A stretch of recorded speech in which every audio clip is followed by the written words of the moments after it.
Kienet evidenti l-atmosfera ta' ansjetà kif quddiem il-Kumitat tal-Kontijiet Pubbliċi reġa' der l-eks-Prim Ministru Joseph Muscat bil-membri tal-PAC ikomplu l-grilling tagħhom brabta ma' kif saru l-affarijiet fid-dil tal-Electrogas illi diġà ġie kundannat mill-Awditur Ġenerali.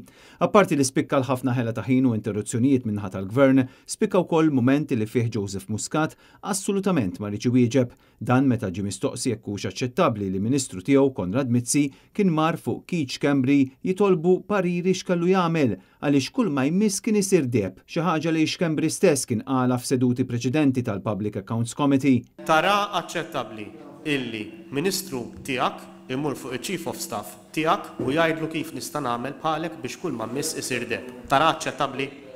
Fil-fema tiegħi għandek tikkonsulta mal-guidelines u mal-standing orders ta' kif qed titratta xut ċittadin normali f'dan il-kumitat.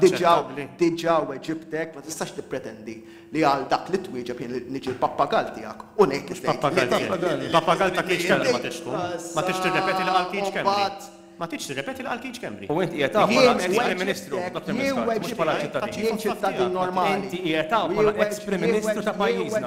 Din l-attitudni ta' Muscat iddominat is-satejn sħaħ tal-PAC fejn mill-bidunet kien hemm battibekki jaħarqu. Lingwaġġ li mhux aċċettabbli. Biżibilju xhieda bl-avukati u jiġbu l-avukati. Iweġbu l-avukati. U jien ejva jweġbu l-avukati. Mela il-kollega tiegħi qed ifakkarni f'punt. Imma mhux vera, ma weġib l-avukati. Waqt il-laqgħa ta' dan il-Kumitat Parlamentari Muscat stqarr li t-tender tal-Electrogas ma kienx perfett u ammetta huwa stess li l-affarijiet setgħu saru aħjar. Dan apparti li kienu min jeddu il qabad u semma l-kumpanija sigrita Egrant mingħajr ħadd ma saqsih dwarha. Il-PAC kien immexxi miċ-Chairperson Derin Karabott u fisem l-Oppożizzjoni parteċipaw ukoll Graham Bencini u Robert Kutajjar.